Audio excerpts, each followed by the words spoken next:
uffatee nu gad Akkamii waa'ee keessan maalirra jirtanii? Singalchinaa jechuu jirra Mahammad Bayyaan biratti akkam jirta?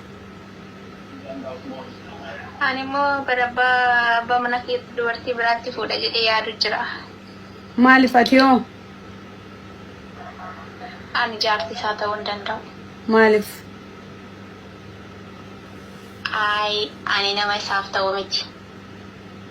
Inni si filatee miti sirratti aarsaa guddaa kaffalee. Dhugaadhaan na filatee aarsaa narratti kaffalee yeroo dheeraa waliin dabarsinee ni ta'a jennee osoo hin taane hafe.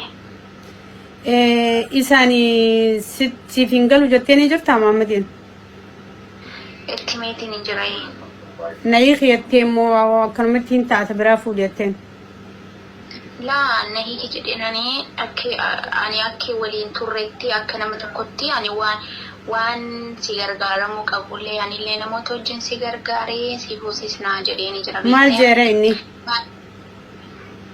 Inni akka jedhu kana hunda na taasitee akkana natti ta'utti waan hedduu jira beektee maaliif jennaan ani isa sobuullee hin barbaadu kana caalaa walii hiraarsuullee hin barbaachisu dhugaa dubbachuudhaaf inni kun nama barsiisaadha beektee namni waa barsiisu kun immoo tasgabbii barbaada beektee inni kun barnoota idilee miti kan akkanumatti kitaabarraa miti ka dubbisu aga tasfeeraatti faa qaraasisaa namni dhiirabbii qaraasisuuf eeggannoodhaan qaraasisuu qaba of eeggannoodhaan waan hunda gochuu qaba. Amma irraa tustee akka jeeqamuun barbaadu beektee ani dhugaa dubbachuudhaaf. Inni illee natti himee